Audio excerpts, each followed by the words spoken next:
രഹസ്യത്തിൽ കാണുന്ന പിതാവ്. ഫാദർ ഹു സീസ് യു ഇൻ സീക്രട്ട്. നമ്മുടെ ഐഡൻറ്റിറ്റിയെക്കുറിച്ചാണ് പറഞ്ഞുകൊണ്ടിരിക്കുന്നത്. നമ്മൾ അപ്പൻ്റെ മക്കളാന്നുള്ള പദവിയിലേക്ക് നമ്മളെ റോമർക്ക് എഴുതിയ ലേഖനം 8:14-15 വരുമ്പം ഭയപ്പെടേണ്ട, എൻ്റെ അടുക്കിലേക്ക് കടന്ന് അപ്പൻ എന്ന പദവിയിൽ നിങ്ങൾക്ക് എന്നെ അബ്ബാ പിതാവേ എന്ന് വിളിക്കാമെന്നുള്ള പുത്രത്വത്തിൻ്റെ അവകാശം ദൈവം നമുക്ക് തന്നു കഴിഞ്ഞിരിക്കുക. ഈ പുത്രത്വത്തിൻ്റെ അവകാശം ചെറിയ കാര്യമല്ല. ഇത് പിതാവ് നമ്മളെ സ്വീകരിക്കുക എന്നുള്ളത് ഈ ലോക ജീവിതത്തിലും സ്വർഗലോകത്തിലും ഏറ്റവും പ്രധാനപ്പെട്ട ഒരു പോയിൻ്റാണ്. അത് നമ്മൾ മറക്കല്ലേ. എനിക്കൊരപ്പനുണ്ട്, അനാഥനായിട്ടല്ല ഞാൻ ജീവിച്ചിരിക്കുന്നത്, എന്നെ ദൈവം തിരഞ്ഞെടുത്തു കഴിഞ്ഞു, എൻ്റെ അപ്പൻ. അതുകൊണ്ടാണ് സ്വർഗസ്ഥനായ ഞങ്ങളുടെ പിതാവേ എന്ന് ചൊല്ലുമ്പം വേറൊരു തലം, അതായത് വേറൊരു മണ്ഡലത്തിലാണ് നമ്മളിപ്പോൾ നിൽക്കുന്നത്. ഇതുവരെ പ്രാർത്ഥിക്കേണ്ടത് എങ്ങനെയെന്ന് അറിയാൻ വയ്യാത്ത നമ്മളോട് പുത്രൻ തമ്പുരാൻ പറഞ്ഞു പഠിപ്പിച്ച പ്രാർത്ഥനയാണ് സ്വർഗസ്ഥനായ ഞങ്ങളുടെ പിതാവേ, നിൻ്റെ നാമം പരിശുദ്ധമാക്കണമേ, നിൻ്റെ രാജ്യം വരണമേ, നിൻ്റെ ഇഷ്ടം സ്വർഗത്തിലെ പോലെ ഭൂമിയിലാണ്. അപ്പോൾ സ്വർഗത്തിലെ ഇഷ്ടങ്ങൾ അറിയിക്കാൻ പിന്നെ ദൈവത്തിന് വലിയ ഇഷ്ടമാണ്.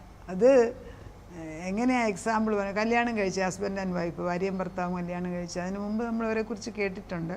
ഇപ്പോഴത്തെ കാലമല്ല, പണ്ടത്തെ കാലത്തെയാണ് പറയുന്നത്.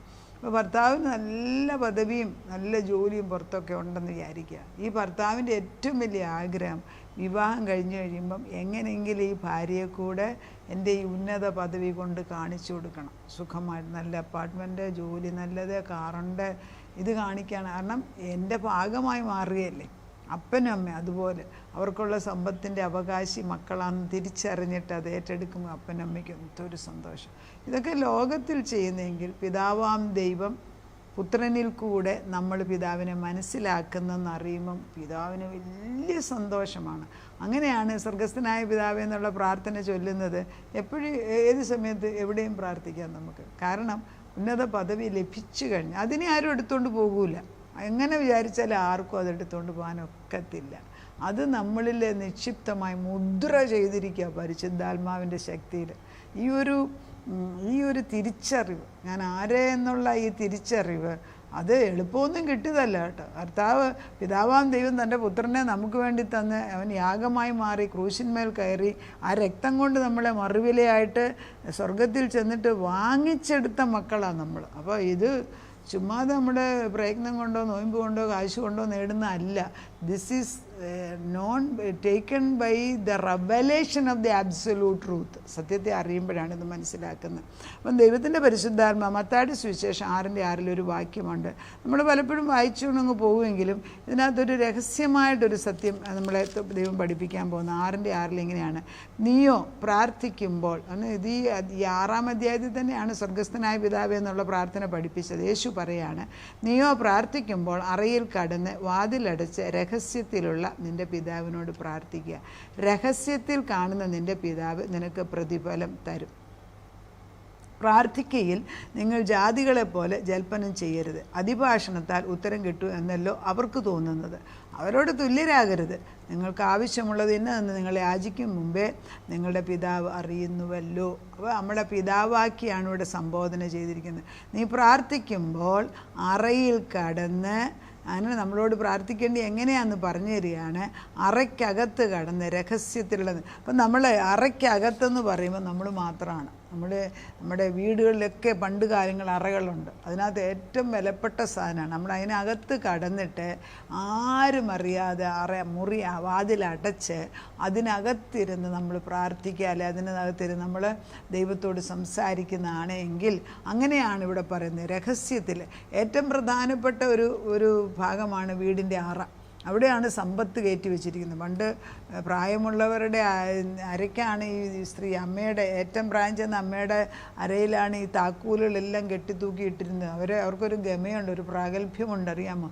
ആ ഒരു താക്കോല് സൂക്ഷിക്കുന്നത്, ഈ അറയുടെ താക്കോല് സൂക്ഷിക്കുന്ന അമ്മയാണ്. അമ്മ അറിയാതെ അവിടുത്തെ ഒരു സാധനം പുറത്തോട്ട് പോകത്തില്ല. അതുപോലെ തന്നെയാണ് ഈ രഹസ്യമുറിക്കകത്തോട്ട് കയറിയിട്ട് അവിടെ പിതാവ് മാത്രവും നമ്മളുമായിട്ടുള്ള ഒരു സംസാരം ദൈവം അനുവദിച്ചു തരികയാണ്. എന്തൊരു പദവിയല്ലേ ആർക്കും. അതായത് അടുത്തുകൂടാൻ വയ്യ. പഴയ നിയമത്തിൽ പ്രാർത്ഥിക്കുക പോയിട്ട് ദൈവത്തെ കാണണമെന്നുണ്ടെങ്കിൽ മലയുടെ താഴ്വശത്ത് പോലും തൊട്ടുപോയേക്കരുതെന്ന ദൈവത്തിൻ്റെ ഓർഡറായിരുന്നു. ഒരു മൃഗങ്ങൾ തൊട്ടുപോയെങ്കിൽ അതിനെ കൊല്ലണം എന്നാണ് പറയുന്നത്. മനുഷ്യൻ ധൈര്യപ്പെട്ട് തൊടത്തുമില്ല. അത് ദൈവം എഴുന്നള്ളി വന്ന സ്ഥലത്ത് തീ ഇറങ്ങി എന്നാണ് പറയുന്നത്. അത്ര അതിന് അതുപോലെ തന്നെ ഈ മലയുടെ താഴ്വശം വരെ അതിൻ്റെ പവർ എഫക്റ്റ് ചെയ്ത് കാണണമായിരിക്കും. അതുകൊണ്ടാണല്ലോ തുടരുതെന്ന് വരെ ദൈവം പറയുന്നത്. അപ്പോൾ തുടരുതെന്നൊക്കെ ഉള്ള പഠിപ്പിച്ച ആ ഒരു ദൈവത്തെ തന്നെയാണ് പുത്രൻ വന്നപ്പോൾ എന്ത് മാറ്റമാണ് വന്നിരിക്കുന്നത്? നീ അറയ്ക്കകത്ത് കയറി പിതാവുമായിട്ട് നിൻ്റെ രഹസ്യ, നമുക്ക് മനസ്സിലാക്കേണ്ടത് അറയിൽ കടന്ന് വാതിലടച്ച് രഹസ്യത്തിലുള്ള നിൻ്റെ പിതാവിനോട് പ്രാർത്ഥിക്കുക. ആരാണ്? പുറമേ കാണുന്ന പിതാവ്. എൻ്റെ ഇത് രഹസ്യത്തിലുള്ള പിതാവ് എന്ന് പറയുമ്പം ഒരു അപ്പന് 5-8 മക്കളുണ്ടെങ്കിലും ഒരു മകൾക്ക്, ഞാൻ ഈ അടുത്തൊരു വീട്ടിൽ പോയിരുന്നു, മൂത്ത മകളാണ്, അവർക്ക് അപ്പനോട് പ്രത്യേക ഒരു ശ്രദ്ധയാണ്. ഞാൻ വിവാഹത്തിനൊക്കെ പോകുമ്പോൾ ഒരു 5-8 പേരുള്ള ഫാമിലിയാണ്. അവർ ഒന്നിച്ച് വരുമ്പോഴേ നോട്ടീസ് ഈ മരുന്ന് കൊടുക്കുന്നതും ഭക്ഷണം കഴിക്കുന്നതും നിർദ്ദിഷ്ടമായ വളരെ നിർദ്ദേശത്തോടുകൂടി വളരെ ശ്രദ്ധയോടുകൂടി ഒരു മകൾ ചെയ്യുന്നതാണ്. അപ്പോൾ ഞാനവരെ ഒബ്സർവ് ചെയ്തു. കാരണം ആ കുട്ടിക്കാണ് ഈ അപ്പൻ്റെ ഹാർട്ട് അറിയാവുന്നത്, അപ്പൻ്റെ ഹെൽത്തിനെ കുറിച്ച് ചിന്തയാണ്. അത് കഴിച്ചോ, ആ മരുന്ന് കഴിച്ചോ, ഈ മരുന്ന് കഴിച്ചോ, അവിടെ ഇച്ചിരി നേരം ഇരിക്കുക, ഇങ്ങനെയൊക്കെ പറഞ്ഞു ചെയ്യുന്നത്. അതെന്താ? അതുപോലെ അടുപ്പമാണ്. അതുതന്നെയാണ് പിതാവിനോടുള്ള രഹസ്യമുറിയിൽ നമ്മുടെ പിതാവും നമ്മളും മാത്രമായിട്ട് സംസാരിക്കുമ്പോൾ ഒരു ഉറ്റ ബന്ധം ക്രിസ്തുവിൽ കൂടെ നമുക്ക് ലഭിച്ചു കഴിഞ്ഞു. അത് വേറെ ഒരിടത്തൂടെയും കിട്ടത്തില്ല. അത് മനസ്സിലാക്കണം. പിതാവിനാകെ കൂടെ രക്ഷയുടെ മാർഗം നമുക്ക് തന്നിരിക്കുന്നത് യേശുക്രിസ്തുവിൽ കൂടെയാണ്. യേശുവിൻ്റെ മുഖമാണ് ഇപ്പോൾ എന്നെയും നിങ്ങളിലും കാണേണ്ടത്. ആ മുഖത്തോടുകൂടി ആ മുറിക്കകത്തോട്ട് കയറി രഹസ്യമുറിയിലിരുന്ന് പിതാവ് നമ്മളോട് രഹസ്യമായിട്ട് സംസാരിക്കും. അങ്ങനെ ഒരു ഉത്തരം കിട്ടിയേച്ചാൽ നമ്മളൊരു പ്രശ്നത്തിന് നമുക്ക് അങ്ങനെ ഒരു ഉത്തരം കിട്ടിയേച്ചാൽ നമ്മൾ തിരിച്ചിറങ്ങി വരുമ്പോൾ എന്തൊരു പ്രകാശമായിരിക്കും നമ്മുടെ മുഖത്ത്, ഇല്ലേ?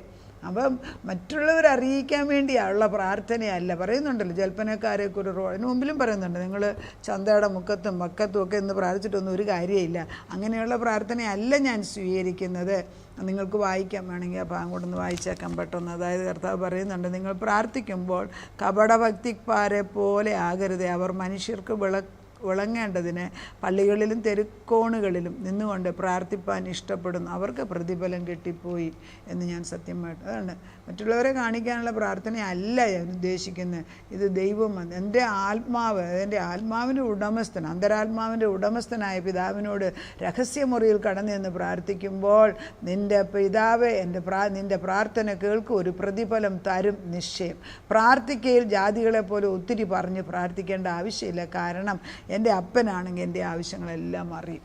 ഒരപ്പൻ സ്നേഹിക്കുന്ന കരുതുന്ന അപ്പനാണെങ്കിൽ അവരുണ്ടാകുന്ന കാലം തൊട്ട് ഈ കുഞ്ഞിന് വേണ്ടി എന്ത് ചെയ്യണം, എന്ത് സ്വരൂപിക്കണം, എന്തെടുക്കണം എന്നുള്ള ചിന്തയാണ്. അവരൊന്നും വേസ്റ്റ് ചെയ്യാതെ അവരുടെ ജീവിതത്തിലുള്ളത് മാറ്റിവെച്ചിട്ട് അവർ സൂക്ഷിച്ചു വെക്കും. മകളുടെ വിവാഹമാകുമ്പം എങ്ങനെയെങ്കിലും അത് ഭംഗിയായിട്ട് നടത്താൻ അപ്പന ലോകപ്രകാരം. സ്വർഗത്തിലെ അപ്പച്ചൻ നമ്മുടെ പിതാവായി മാറുമ്പം പിന്നെ എല്ലാം നമ്മുടേതായി മാറുകയല്ലേ. ഈ ഒരു ഉന്നത പദവി നമ്മൾ മനസ്സിലാക്കിയാൽ പ്രാർത്ഥന എളുപ്പമാകും. പിന്നെ പ്രാർത്ഥനയ്ക്ക് ഇങ്ങനെ പ്രാർത്ഥിച്ചാൽ മതിയെന്നാണ് പറയുന്നത്.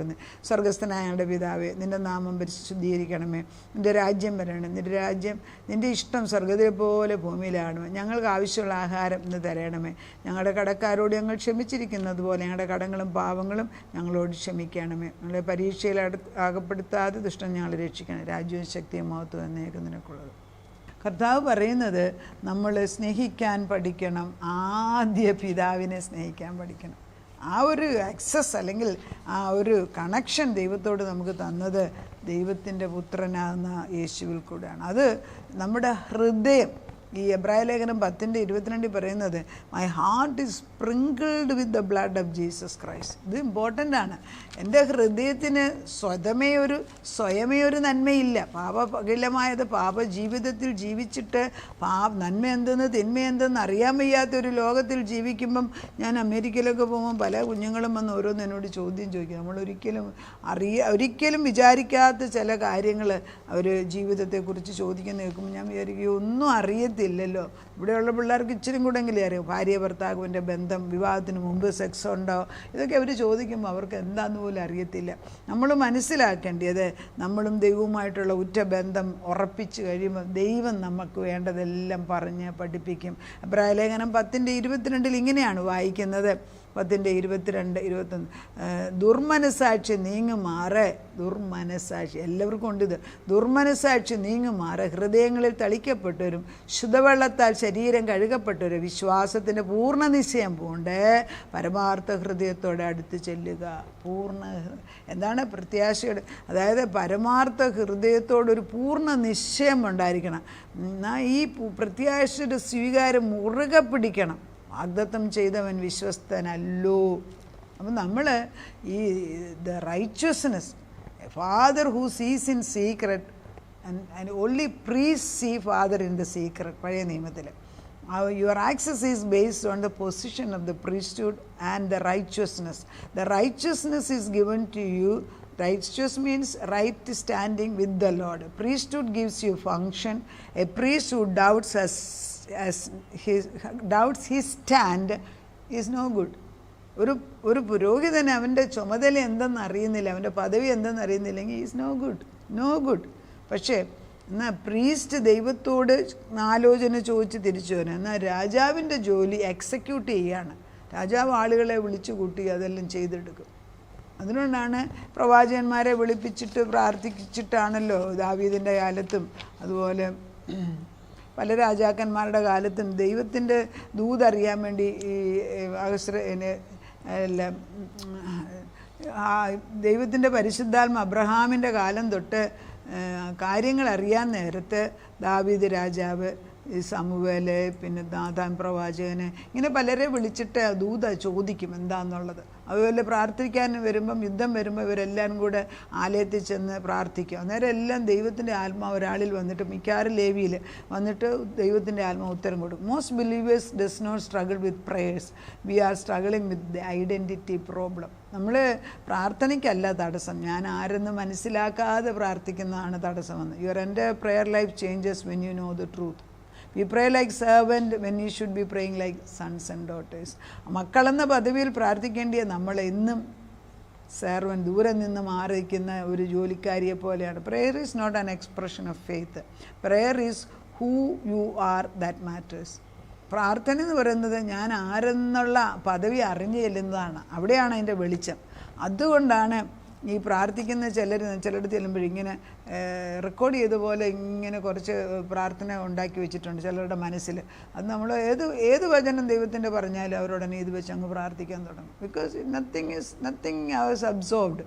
ചുമ്മാ മറ്റുള്ളവരുടെ മുമ്പിൽ ഞാൻ പ്രാർത്ഥിക്കുന്ന ആളാണ്.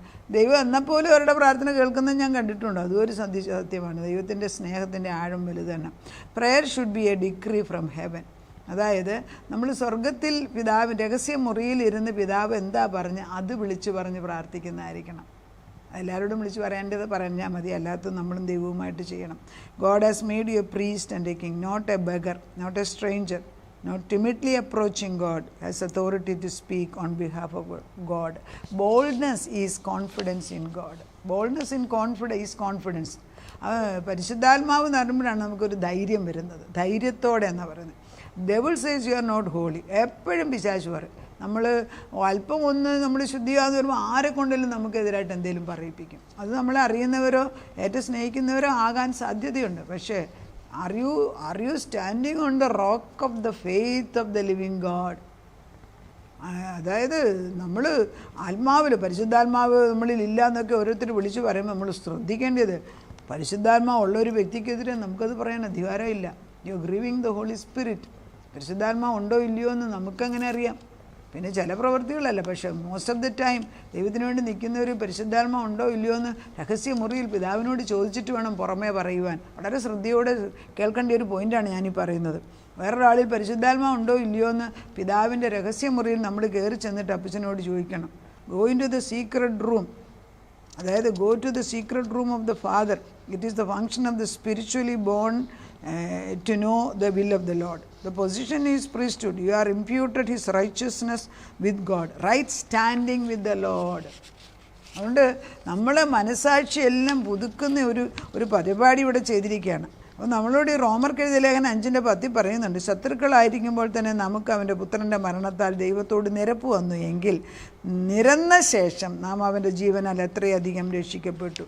അത് പാപികളായിരുന്നപ്പോൾ നമുക്ക് വേണ്ടി കർത്താവ് പാപം ഏറ്റെടുത്ത് ക്രൂശെടുത്തെങ്കിൽ പിന്നെ ഈ നിരപ്പാക്കിയ നമ്മൾ വീണ്ടും വീണ്ടും പുറത്ത് നിന്ന് പ്രാർത്ഥിക്കാതെ അകത്തോട്ട് കയറി വാ, കർത്താവ് നമ്മളെ വിളിച്ചു മാറ്റുന്നു. കർത്താവിൻ്റെ വചനം ഏറ്റവും വലിയ പ്രധാനമാണ്. സുപ്രീം കോർട്ട്, അതായത് ഹെവൻലി സുപ്രീം കോർട്ടിൻ്റെ വചനങ്ങളാണ് പറഞ്ഞു തരുന്നത്. നമ്മളൊരു രാജാവാണെങ്കിൽ ചുറ്റുപാടുമുള്ള ഈ പ്രീസ്റ്റ് പറയുന്നത് എക്സിക്യൂട്ട് ചെയ്യും. King if he forgets he is a priest to he become arrogant. അതായത് രാജാവ് പുരോഹിതൻ പറയുന്നത് അനുസരിച്ച് വേണം ചെയ്യാൻ, സ്വന്തം ഇഷ്ടത്തിനല്ല. ഇതിനൊക്കെ ഒരു അടുക്കും ചിട്ടയും ദൈവം തമ്പുരാൻ തന്നെ വെച്ചിട്ടുണ്ട്. King disconnected from his throne is powerless. അധികാരമുള്ള രാജാവിനെ കൊണ്ടല്ലേ പ്രയോജനമുള്ളൂ. അത്രയും വെച്ച് നിർത്തുകയാണ്. ദൈവത്തിൻ്റെ പരിശുദ്ധാത്മാവ് നമ്മളോട് പറയുന്നത്. കർത്താവ് നമ്മുടെ കൂടെ നിൽക്കുകയാണ്. കർത്താവ് പറയുന്ന യോഹന്നാൻ്റെ 15:5 പറഞ്ഞു, I am the vine and you are the branch. Branch receives life from the vine. എന്നിട്ട് യോഹന്നാൻ്റെ 14:10 പറയുന്നു, പിതാവ് എന്നിൽ വസിക്കുന്നു. ആ പിതാവ് എന്നിൽ വസിക്കുന്ന ആ വാസം നമ്മളിൽ കൂടെ വരണമെങ്കിൽ പരിശുദ്ധാത്മാവ് വരണം. തൃത്വം നമ്മളിലേക്ക് വസിക്കുവാൻ ആഗ്രഹിക്കുന്നു. നമ്മുടെ പദവികൾ ദൈവത്തിൻ്റെ കണ്ണുകൊണ്ട് കാണുന്ന പോലെ കാണാൻ നമ്മുടെ കണ്ണുകളെ തുറക്കട്ടെ. നാഥ, പ്രാർത്ഥനയിലേക്ക് കടന്നു വരികയാണ്. പല കാര്യങ്ങളും ഇന്ന് വരെ ചിന്തിച്ചതിൽ നിന്നും വളരെ ആഴത്തിലേക്ക് നമ്മളെ ചിന്തിപ്പിക്കുന്നു. ഒരു ഇഷ്ടമുള്ള മകളെ അപ്പൻ്റെ മുറിക്കകത്തോട്ട് കയറി ചെന്നിരുന്ന് കാര്യങ്ങൾ ചോദിക്കുകയും ചെയ്തെടുക്കുകയും ചെയ്യുന്നുണ്ട് അടിയന്. അങ്ങനെയുള്ള പല കാര്യങ്ങളും എനിക്കറിയാം കർത്താവേ.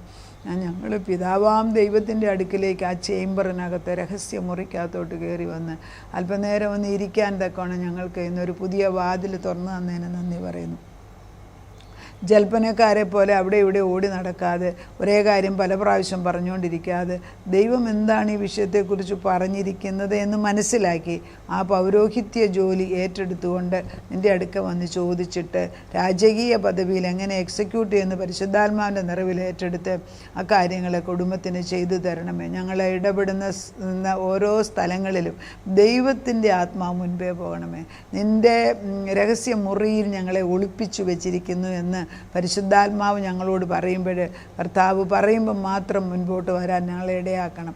ദൈവത്തിൻ്റെ കൂടെ ഇരിക്കുന്ന വലിയ ഭാഗ്യം നീ ഞങ്ങൾക്ക് തന്നിരിക്കുന്നതിന്, ഈ ഒരു ഉന്നത പദവി ഞങ്ങൾക്ക് തന്നിരിക്കുന്നു. ഞങ്ങൾ നിന്നോട് സ്തോത്രം. കർത്താവ്, ഇതിൻ്റെ പരിശുദ്ധാത്മാവിൽ അനേകർക്ക് ഞങ്ങൾ ഓരോരുത്തരും ഈ വചനം കേൾക്കുന്ന ഓരോരുത്തരും തീ കത്തിച്ച വിളക്കുകൾ പോലെ ആയി നിൽക്കണം കർത്താവ്. കത്തി നിൽക്കുന്ന വിളക്ക്, അത് കത്തി നിൽക്കുന്ന ഒരു വലിയ പട്ടണം, ശോഭയുള്ള പട്ടണം പോലെ ആക്കാൻ നിനക്ക്, രാജ്യവും പുരോഹിതന്മാരും ആക്കാൻ നീ ആഗ്രഹിച്ചിട്ടും ഞങ്ങൾ ഇന്നും എന്നെ കൊണ്ടൊക്കത്തില്ല, എനിക്ക് കഴിവില്ല, ഞാൻ പിന്നെ പാപിയാണ്, ഞാൻ ബലഹീനയാണ്, ഞാൻ വിചാരിച്ച ഒന്നും നടക്കത്തില്ല, എന്നെ ആർക്കും ഇഷ്ടമില്ല, ഇങ്ങനെയൊക്കെയുള്ള നെഗറ്റീവ് തോട്ട്സ് എല്ലാം എടുത്ത് ദൂരെ കളഞ്ഞ് വെച്ച് ദൈവം ഞങ്ങളെക്കുറിച്ച് ചിന്തിക്കുന്ന പോലെ ചിന്തിക്കാനുള്ള കൃപ തരണം. Whatever is true, whatever is good, whatever is praiseworthy, think about such things.